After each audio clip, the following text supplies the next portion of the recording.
तो बेटे इसके पहले मैंने एक्सरसाइज 1.3 का फर्स्ट क्वेश्चन बता दिया था। आज मैं एक्सरसाइज 1.3 का सेकेंड क्वेश्चन बताने जा रहा हूँ। इसके पहले वाले वीडियो आपने देखा होगा। तो इसमें भी सेम क्वेश्चन है, उस तरह से ही है। क्वेश्चन नंबर 2 कह रहा है prove that 3 + 2√5 is a irrational number. हमें इरेशनल नंबर प्रूव करना है 3 + 2√5 को। तो सेम उसी तरह से इसे भी सॉल्व करेंगे। इसके लिए सबसे पहले हम मान लेंगे कि ये कोई रेशनल नंबर है। हमें प्रूफ क्या करना है, 3 + 2√5 को इरेशनल प्रूव करना है, लेकिन हम इसे मानेंगे क्या, रेशनल नंबर। तो हम इसे मान लेते हैं कि लेट 3 + 2√5 इज रेशनल नंबर और rational. Late 3 + 2√5 is rational. Again let 3 + 2√5 is equal to a/b। हमने इसको एक तो रेशनल कहा और मान लिया कि इसकी वैल्यू a/b है। जब रेशनल होगा तो रेशनल ये नंबर क्या है, रेशनल है। p/q के फॉर्म में मैंने बताया था जो भी नंबर होता है वो रेशनल होता है। इसलिए हमने इसको क्या माना, a/b माना, इसलिए कि ये दोनों पॉजिटिव इंटीजर्स हैं। Where b is not equal to 0 कह सकते हो। Where b not equal to 0 यानी b 0 के बराबर नहीं होना चाहिए, 0 के बराबर नहीं होना चाहिए, तब ये रेशनल होगा। तो इस तरह से अब हमने इसको क्या किया, मान लिया। नेक्स्ट स्टेप लिखेंगे 2√5 इज इक्वल टू a/b -3। देखो 3 को हमने क्या किया, राइट साइड लिया है।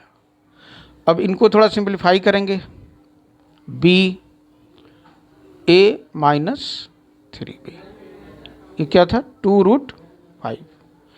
नेक्स्ट स्टेप जो आएगा √5 इज इक्वल टू जब लिखोगे तो लिखेंगे a - 3b अपॉन में b और ये 2। अब ये जो आप देखोगे कि a b और ये भी b है, तो ये क्या है, ये पॉजिटिव इंटीजर्स हैं। इसलिए ये जितने भी हैं वो सभी क्या होंगे, रेशनल नंबर होंगे। क्योंकि अगर a b इंटीजर्स है तो ये जो टर्म्स है, टोटल टर्म्स जो क्या आएगा, रेशनल नंबर होगा। तो यहाँ पे लिखेंगे कि since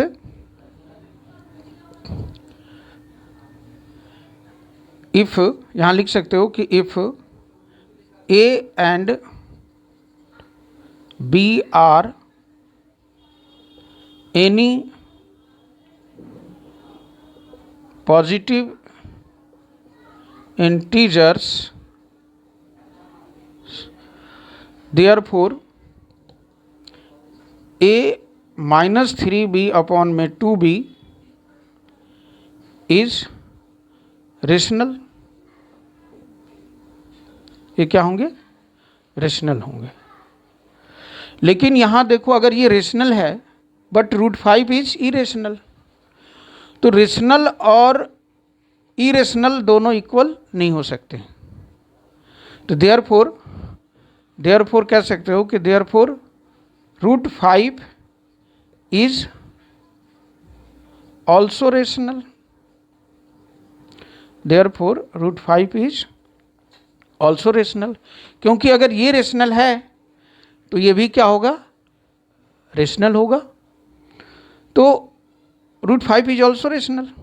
but as we know, जैसा हम जानते हैं, इसके पहले प्रूफ भी किया है कि √5 is not rational, √5 is rational. तो यहाँ पे ये √5 क्या है, रेशनल हमने दिखाया कि ये रेशनल है, लेकिन रियल में ये रेशनल नहीं होते हैं। क्या होते हैं, इरेशनल होते हैं। तो यहाँ लिखेंगे बट √5 इज इरेशनल, लेकिन रूट 5 क्या है? इरेशनल है। सो यानी जब ये रूट 5 इरेशनल है, लेकिन हमने माना क्या यहाँ पे कि ये जो टर्म्स है ये क्या है? ये रेशनल नंबर है। 3 + 2√5 इज रेशनल नंबर। तो जब ये रेशनल नंबर नहीं है, यानी आवर सपोजिशन इज क्या हो गया? रॉन्ग हो गया यहाँ पे।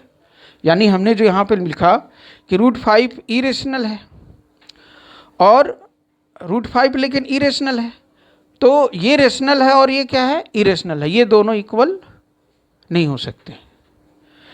तो ये भी रेशनल हो गया, जो कि हमारा इस तरह से हम कह सकते हैं कि आवर एज्यूम्पशन इज रॉन्ग। देयरफॉर लिखोगे कि आवर एज्यूम्पशन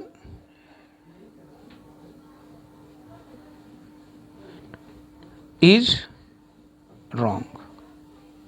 यानी जो हमने माना था कि ये नंबर रेशनल है और उसी को मान करके हमने ये जब लाया तो हमें मिला कि नहीं, ये जो नंबर है वो क्या है? हमने यहाँ पे प्रूव किया कि ये रूट 5 क्या है? रेशनल है, लेकिन रियल में ये क्या होता है? इरेशनल होता है। यानी हमारा जो सपोजिशन है, जो एज्यूम्पशंस है, हमने जो माना वो क्या है? वो गलत है। तो देयरफॉर तुम लिख सकते हो कि therefore this contradiction has arisen because, यहाँ लिखोगे नेक्स्ट जो बुक में दिया गया है, this contradiction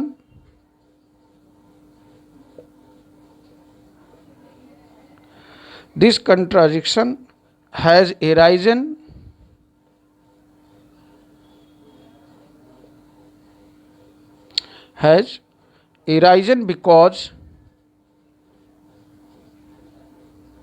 because our incorrect assumption या our wrong assumption,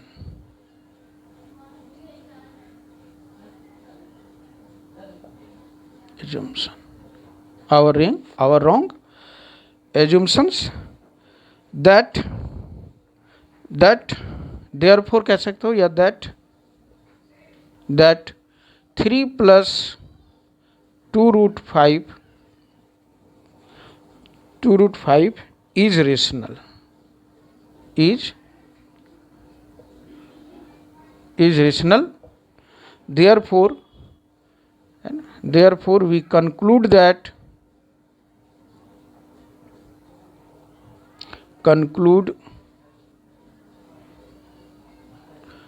that 3 +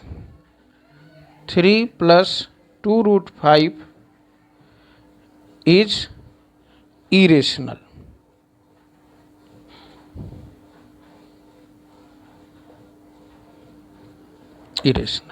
देखो, ये आप समझ सकते हो इसको।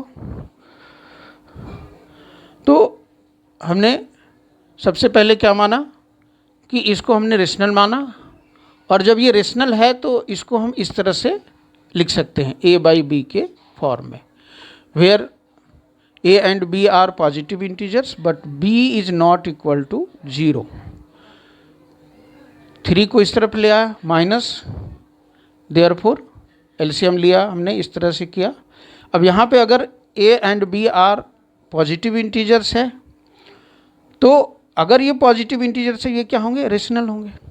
अब ये तो रेशनल है, लेकिन √5 क्या है? अगर ये रेशनल है तो ये भी रेशनल होना चाहिए, लेकिन हम जानते हैं कि √5 इरेशनल नंबर है, इसलिए हमने लिखा कि therefore √5 is a rational, but as we know that √5 is irrational. यानी जो हमारा सपोजिशन है, आवर सपोजिशन इज रॉन्ग। हमने जो माना कि ये रेशनल है वो रेशनल नहीं है।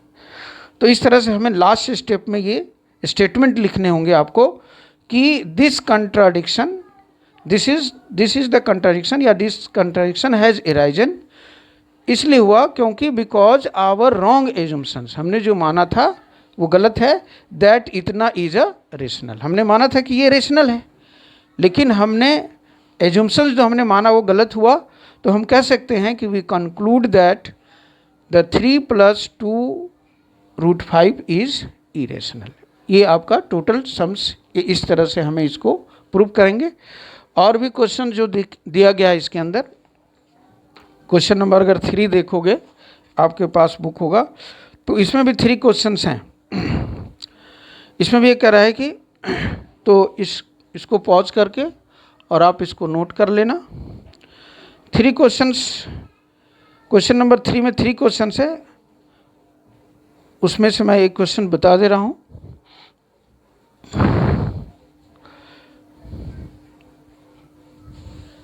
No.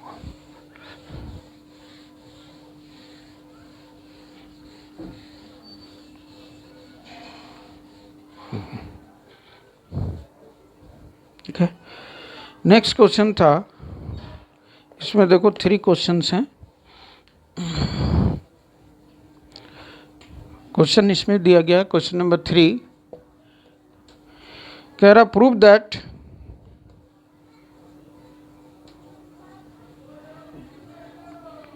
Prove that the following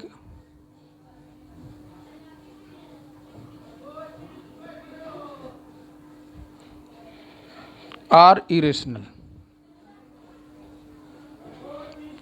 same type के क्वेश्चंस हैं, इरेशनल। तो इसमें जो दिए गए क्वेश्चन नंबर जो 3 का फर्स्ट पार्ट है उसमें 1/√2, सेकेंड पार्ट 7√5 और थर्ड जो पार्ट है वो है 6+√2। आप देखो ये 3 क्वेश्चंस हैं इसमें। तो ये तो सेम है जैसा कि हमने क्वेश्चन नंबर सेकेंड बताया, सेम उस तरह से हो जाएगा। इस क्वेश्चन को भी आप उस तरह से कर सकते हो। ये थोड़ा डिफरेंट लग रहा है, ये मैं क्वेश्चंस बता दे रहा हूँ। तो थर्ड का क्वेश्चन फर्स्ट आप समझो, सेम उसी तरह से इसे भी क्वेश्चन नंबर 1 जो है इसको मैं सॉल्व कर रहा हूँ। तो इसके लिए भी हम ये सबसे पहले जो फर्स्ट स्टेप है वो मानेंगे कि लेट 1/√2 इज रेशनल। क्या है? रेशनल है। Therefore 1/√2 is equal to a/b, where b is not equal to 0। अगर ये रेशनल है तो वो a/b के फॉर्म में होगा। You can write this in the form of a/b, where b is not equal to 0। ठीक है, नेक्स्ट स्टेप इनको क्रॉस कीजिए आप ऐसे। क्या लिखेंगे? √2a is equal to b, और जब √2 लिखोगे आप तो b/में a। अब यहाँ पे सेम वैसा ही कंडीशन है जैसा इसके पहले में आया था। तो इसमें आप ये लिखोगे कि b/a, अब यहाँ लिख लो therefore b/a is a rational, b/a is rational, b/a is rational, therefore √2 is also rational। देखो समझने की कोशिश करो, यहाँ पे b/a, b पॉजिटिव इंटीजर्स और a भी पॉजिटिव इंटीजर्स, यानी p/q के फॉर्म में है। कोई भी अगर पॉजिटिव इंटीजर्स इस फॉर्म में होता है तो ये रेशनल होता है। तो ये रेशनल है, और जब ये रेशनल है तो ये भी रेशनल होगा, क्योंकि ये रेशनल है तो ये भी रेशनल, ये रेशनल नहीं हो सकता। लेकिन एज वी नो दैट, ये हम जानते हैं कि √2 इरेशनल नंबर है, लेकिन हमने प्रूव क्या किया कि ये रेशनल है तो ये भी रेशनल होगा। तो यहाँ पे लिखेंगे but therefore √2 is also rational, but as we know that √2 is irrational, लेकिन हम जानते हैं कि √2 क्या है, इरेशनल है। तो रेशनल और इरेशनल इक्वल नहीं हो सकते, तो ये इरेशनल है। देयरफॉर यहाँ पर नेक्स्ट स्टेप वैसा ही जैसे कि पीछे वाले क्वेश्चंस में लिखा था हमने कि therefore our supposition is wrong, therefore our assumption is wrong. और जब जो हमने माना, हमने क्या माना था कि ये रेशनल है लेकिन इरेशनल है हमने माना था, लेकिन जो हमने माना था वो क्या गलत हो गया, तो देयर इज ए कंट्राडिक्शन। तो दिस इज लिखेंगे, this contradiction arises because the a upon जो √3 जो इसके पहले जो हमने लिखा था उसी स्टेटमेंट को सेम आप यहाँ पे लिख लोगे और लास्ट में ये लिखेंगे कि therefore √2 therefore 1/√2 is irrational, therefore 1/2 is irrational. इसके बाद जो ये स्टेटमेंट आप लिख सकते हो या फिर से लिख लो इसे। इसके बाद के जो स्टेटमेंट हैं वो लिखेंगे कि this contradiction has arisen, this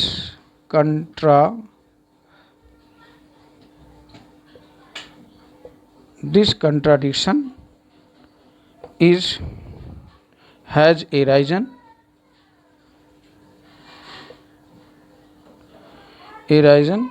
because of our assumption, because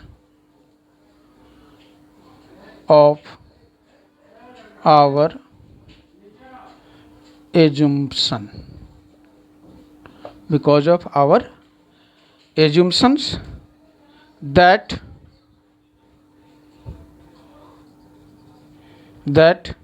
1/√2 is rational,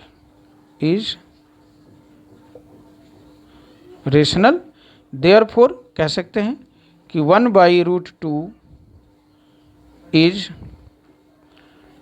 irrational। ये आपको समझ में, ये स्टेप्स हैं इस फर्स्ट क्वेश्चन को करने के लिए। उसी तरह से सेम आप इसे भी कर सकते हो, इसे तो आप कर सकते हो जो क्वेश्चन नंबर सेकेंड जो बताया उसके अकॉर्डिंग करोगे। ये क्वेश्चन में सेम ऐसा ही मानना है कि 7√5 इज रेशनल, देयरफॉर a/b इसके इक्वल ये होगा, सेम स्टेटमेंट। उसके बाद यहाँ पे क्या करना है कि √5 को इस तरफ रखेंगे, बाकी सभी को इस तरफ ले आएंगे ताकि इधर जो राइट साइड पार्ट वो रेशनल हो। फिर इसके इक्वल करेंगे कि अगर ये रेशनल है तो ये भी रेशनल होना चाहिए, लेकिन एज वी नो दैट ये रेशनल नहीं है। हम जानते हैं कि रूट में जितने भी आते हैं जिनका कि रूट हम नहीं निकाल सकते हैं वो इरेशनल होता है। तो ये क्वेश्चन कंप्लीट हो गया। इसे आप कॉपी में करना, पॉज करके और नोट कर सकते हो। बाकी दो क्वेश्चन आप इसी तरह से कर सकते हो। अब नेक्स्ट जो एक्सरसाइज है वो मैं शुरू कर रहा हूँ।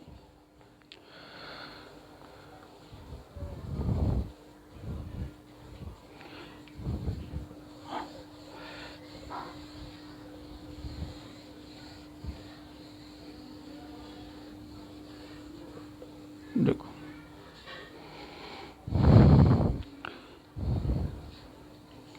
नेक्स्ट एक्सरसाइज आप देखोगे, एक्सरसाइज 1.4। देखो, नेक्स्ट एक्सरसाइज को समझने के लिए इसमें जो क्वेश्चंस है दिया गया है, आपके पास एनसीईआरटी बुक होंगे।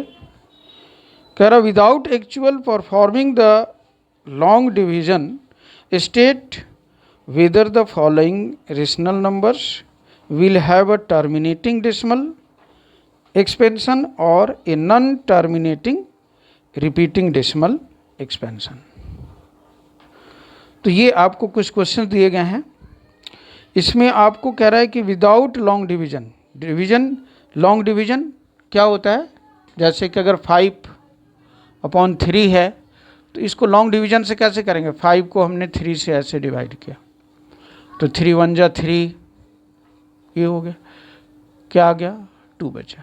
तो इसको कहते हैं लॉन्ग डिवीजन। तो लेकिन इस तरह का लॉन्ग डिवीजन हमें यूज नहीं करना है, विदाउट लॉन्ग डिवीजन। देखो क्वेश्चन नंबर जो 1 है, क्वेश्चन नंबर 1 इसमें ये दिया गया है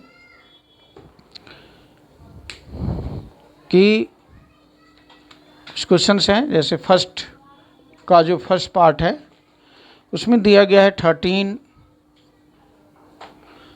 3 1 2 5 3 1 2 5। सेकेंड पार्ट जो क्वेश्चन है वो है 17/8। उसी तरह से थर्ड पार्ट है 64/455। ये इस तरह के क्वेश्चंस हैं। इसमें करीब क्वेश्चंस 10 क्वेश्चंस हैं, इस तरह से आप देख रहे हो ये सारे। अब इसमें आपको ये बताना है विदाउट लॉन्ग डिवीजन कि इसके जो डेसिमल आएंगे वो जो डेसिमल फॉर्म होगा, इसको जब हम डेसिमल में चेंज करेंगे तो क्या करेंगे, डिवाइड करेंगे तभी आएगा। तो कह रहा है without actual division, without the long division, यानी हमें डिवाइड नहीं करना है और बिना डिवाइड किए हुए ये बताना है कि ये जो इसके जो डेसिमल रिप्रेजेंटेशन है, जो डेसिमल फॉर्म है, वो या तो टर्मिनेटिंग होगा या नॉन टर्मिनेटिंग होंगे, रिपीटिंग होंगे, ये हमें बताना है।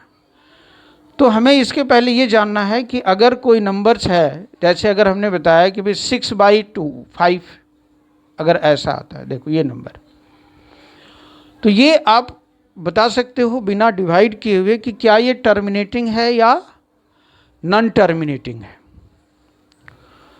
तो ये अगर आप इसका एक्चुअल डिवीजन आप निकालोगे तो 5 से डिवाइड किया हमने, तो 5 1 जा 5 1। अब देखो, अब हमने क्या किया, डेसिमल दिया, डेसिमल के बदले 0 एंड देन 5 2 जा 10, 5 2 जा 10। तो इससे क्या पता चला, इसका वैल्यू देखो आप 1/2, यानी रिमाइंडर अगर 0 आ जाए तो हम कह सकते हैं कि ये क्या टर्मिनेटिंग है। अब इसके बाद तो कोई डिजिट है नहीं, तो ये नंबर टर्मिनेटिंग है। अगर हम कोई और दूसरा नंबर ले लें, 7 में अगर हमने 3 ले लिया, ये नंबर है, तो ये नॉन टर्मिनेटिंग होगा। देखो डिवाइड करके देख लो आप, अगर 7 को 3 से डिवाइड करते हैं तो 3 2 जा 6, 1 आ गया, डेसिमल हमने रखा यहाँ, उसके बदले 0, 3 3 जा 9, क्या आया 1, फिर 0, 3 3 जा 9, फिर 0, 3 3 जा 9। ये देखो हर एक बार ये जो है क्या आ रहे हैं, इसके रिमाइंडर 1 आ रहे हैं, और ये जो डेसिमल के बाद जो है ये सारे रिपीट हो रहे हैं और नॉन टर्मिनेटिंग है। ये नंबर क्या है, नॉन टर्मिनेटिंग है, non terminating but repeating. Decimal के बाद जो ये 3 3 है वो रिपीट होता जाएगा, डॉट डॉट डॉट, इसी तरह से आते जाएंगे। लेकिन इस कंडीशन में हमने क्या देखा कि 6/5 को जब हमने डिवाइड किया तो क्या है 1.2, 1.2 यानी रिमाइंडर 0, तो ये टर्मिनेटिंग है। तो ये टर्मिनेटिंग क्यों है, इसलिए कि उसका जो डिनोमिनेटर है वो क्या है 5 है। उसी तरह से अगर हम दूसरा कोई ले, ऐसा कि जैसे कि 23 है और उसको अगर हम 2 से डिवाइड करें तो देखें क्या आता है। तो अगर इनको 23 को अगर 2 से आप डिवाइड करोगे तो क्या आएगा, 2 1 जा 2 कैंसिल, 3 2 1 जा 2 1.0, 2 5 जा 10, क्या मिला 11.5। ये नंबर क्या है, इसको क्या कहेंगे, क्योंकि कैंसिल हो गया ना जी, रिमाइंडर 0 आ गया। तो ये क्या है? टर्मिनेटिंग है, ये नंबर टर्मिनेटिंग है। लेकिन ये नंबर क्या है? नॉन टर्मिनेटिंग है, इसलिए कि कभी भी इसके रिमाइंडर 0 नहीं आएंगे। तो हमने क्या देखा कि इसमें अगर ये 6 को अगर 5 से डिवाइड किया या अगर 2 से डिवाइड किया तो ये नंबर कैसे आ रहे हैं? टर्मिनेटिंग आ रहे हैं। और अगर उनके अलावा किसी और से हम डिवाइड कर रहे हैं तो क्या नंबर आ रहा है? नॉन टर्मिनेटिंग आ रहा है, टर्मिनेट नहीं हो रहा है। ये आपको समझ में आ रहा होगा। अब अगर हम इन दोनों को ले लें, मान लो सपोज करो हमने 67 लिया और उसको 2 और 5 के मल्टीपल से डिवाइड किया इसको, यानी ये नंबर बनेगा क्या? 67 अपॉन में 10 हो गया। अब देखो ये कैसा नंबर आ रहा है? टर्मिनेटिंग आ रहा है या नॉन टर्मिनेटिंग आ रहा है? तो आप देखोगे यहाँ 67 को अगर हम 10 से डिवाइड करते हैं, ऐसे 10 से अगर हम डिवाइड करते हैं तो 10 6 जा 67 आ गया। डेसिमल हमने रखा 0, 10 7 जा ये 70। अब ये नंबर आप बताओगे कि क्या है? टर्मिनेटिंग है या नॉन टर्मिनेटिंग है? तो साफ दिख रहा है कि ये नंबर, क्योंकि रिमाइंडर 0 आ रहा है, तो ये टर्मिनेटिंग है। तो इन सभी एग्जाम्पल से आपने क्या समझा? आपने ये समझा कि अगर डिनोमिनेटर या तो 5 हो या 2 हो, देखो 2 हो, या ये दोनों हो, 2 और 5 अगर दोनों हो, तो इन सभी कंडीशन में जो डेसिमल फॉर्म होगा वो टर्मिनेटिंग होगा। देखिए आपने देखा इसमें 2 और 5, इसके वैल्यू कितने आ गए? 6.7। देखो ये टर्मिनेटिंग है। अगर 5 से हमने डिवाइड किया टर्मिनेटिंग है, 2 से डिवाइड किया वो टर्मिनेटिंग है।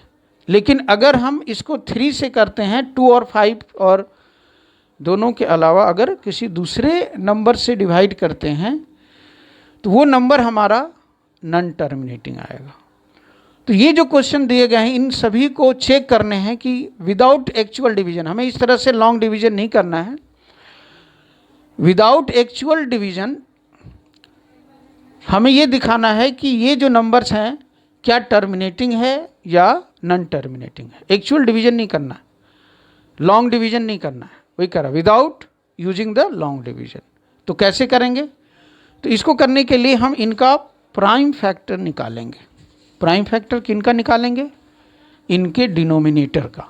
जैसे फर्स्ट क्वेश्चन अगर हम कर रहे हैं तो सबसे पहले लिखेंगे 3 1 2 5 का प्राइम फैक्टर क्या आ रहा है। तो प्राइम फैक्टर निकालने के लिए 3 1 2 5 कितने से जाएगा? ये 5 से कर लें अगर, तो 5 6 जा कितने आ गए? 12, 5 2 जा 10 और फिर 5 5 जा 25। फिर ये 5 से जाएगा, 5 1 जा 125।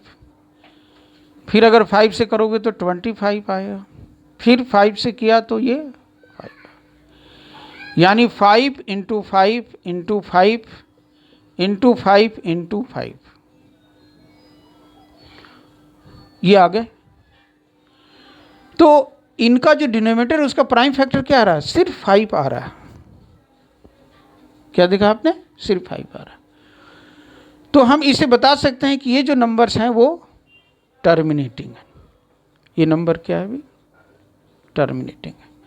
अगर इसका प्राइम फैक्टर या तो सिर्फ 5 हो या जैसे इनको अगर करोगे तो इनका फैक्टर क्या आएगा? इनका अगर प्राइम फैक्टर निकालोगे 8 का तो 2 4 जा 2 2 जा, यानी 8 का जो प्राइम फैक्टर है 2 2 और 2 आ रहा है। तो ये नंबर भी टर्मिनेटिंग होगा। इसको एक्चुअल डिवीजन नहीं करना है, हमें सिर्फ इसके डिनोमिनेटर को देख के ही उनके प्राइम फैक्टर को निकाल करके ही हमें पता कर लेना है कि क्या ये रेशनल नंबर का जो डेसिमल है वो टर्मिनेटिंग होगा या नॉन टर्मिनेटिंग होगा। तो जैसा कि ये क्वेश्चन है, इसका आंसर क्या होगा यहाँ लिखेंगे, देयरफॉर आंसर जो होगा इसका लिखोगे, आंसर टर्मिनेटिंग है, rational number is a terminating expansion.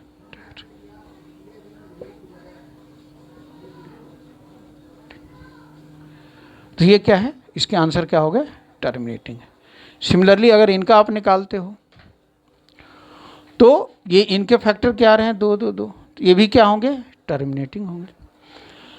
अगर इनको निकालोगे, इनका भी डिनोमिनेटर निकालना, तो अगर जो है कि अगर प्राइम फैक्टर या तो सिर्फ 5 हो या सिर्फ 2 हो, या 5 और 2 दोनों अगर प्राइम फैक्टर में आ रहा है, उसके अलावा और कोई डिजिट नहीं आ रहे हैं, कोई पॉजिटिव इंटीजर नहीं आ रहा है, तो हम ये कहेंगे कि ये टर्मिनेटिंग है। लेकिन अगर सपोज करो कोई भी नंबर है, जैसे उसका अगर प्राइम फैक्टर आ रहा 5 × 2 5 और ये 3, डिनोमिनेटर अगर ऐसा आ रहा है उसके प्राइम फैक्टर, तो यहाँ पे 5 और 2 के अलावा 3 भी है, तो ये उस रेशनल नंबर का डिनोमिनेटर का प्राइम फैक्टर ये है, तो वो रेशनल नंबर क्या होगा, नॉन टर्मिनेटिंग होगा, वो टर्मिनेटिंग नहीं होगा। हाँ, अगर ये 3 नहीं होता, इसके प्राइम फैक्टर सिर्फ 5 और 2 ही होते, तो ये टर्मिनेटिंग होता। तो इस तरह से जितने भी क्वेश्चंस दिए गए हैं आप इनको ट्राई करोगे और कर सकते हो।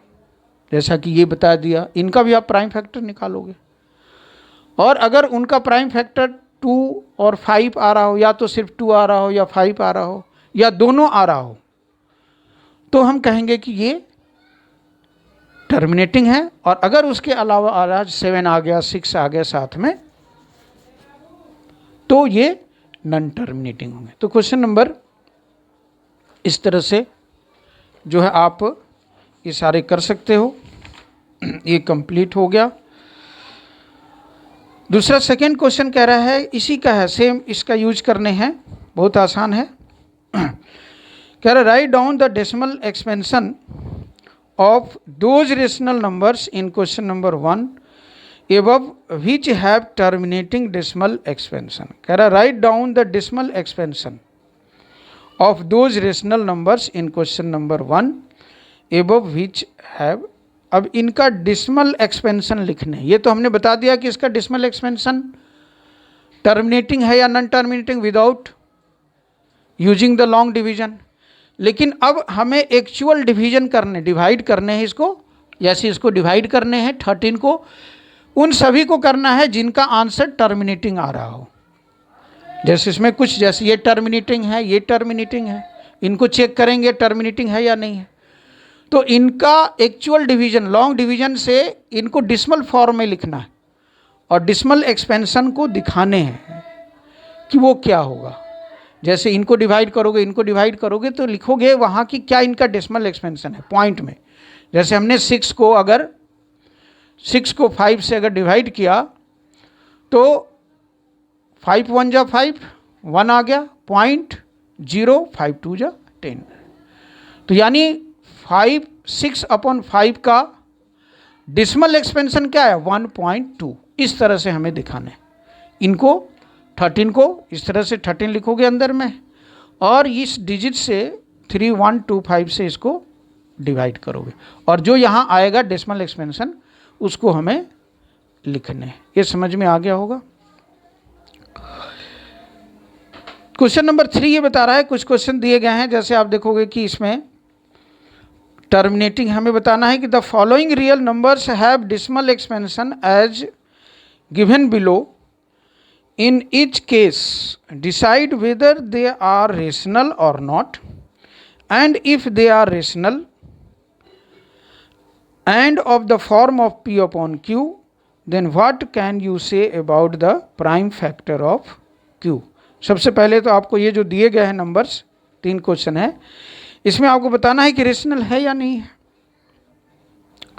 तो वैसे नंबर जो टर्मिनेटिंग होते हैं, एक तो वो नंबर जो टर्मिनेटिंग होते हैं वो रेशनल होता है, दूसरा वे नंबर जो नॉन टर्मिनेटिंग होते हैं बट रिपीटिंग हो, लेकिन वो रिपीटिंग हो। जैसे कि जो नंबर मैंने बताया था 2.3333 वैसे नंबर्स अगर आते हैं तो वो रेशनल होते हैं। तो यहाँ पे दो चीज़ें हैं, तो ये दोनों रेशनल होगा, ये और ये दोनों रेशनल होंगे। लेकिन ये नंबर अगर जो आप देखोगे ये वाले क्वेश्चन में देखना, जो सेकेंड है वो इरेशनल है। क्यों? इसलिए कि एक तो ये टर्मिनेटिंग नहीं है, नॉन टर्मिनेटिंग है और रिपीटिंग भी नहीं है। तो वैसे नंबर जो नॉन टर्मिनेटिंग हो और नॉन रिपीटिंग नंबर्स हो वो इरेशनल नंबर होता है, याद रखना है आपको। तो ये नंबर इरेशनल नंबर हैं। फर्स्ट वाले रेशनल हैं इसलिए कि टर्मिनेटिंग हैं, सेकेंड वाले इरेशनल है इसलिए कि नॉन टर्मिनेटिंग और नॉन रिपीटिंग है, थर्ड वाले रेशनल नंबर इसलिए हैं कि ये नॉन टर्मिनेटिंग है बट रिपीटिंग है। देखो इसमें रिपीट हो रहा है, नंबर्स जो हैं इतना के बाद वो रिपीट हो रहे हैं, बार का मतलब है कि वो नंबर्स रिपीट हो रहे हैं। तो ये पूरा एक्सरसाइज ख़त्म हो गया आपका 1.4। दूसरे दिन ये चैप्टर भी कंप्लीट हो गया है। नेक्स्ट वीडियो में और नेक्स्ट क्लास में मैं पॉलिनोमियल्स जो है चैप्टर 2 कराऊंगा और इससे रिलेटेड कुछ होमवर्क मैं दे दूंगा जो आपको करना है। Thank you. देखो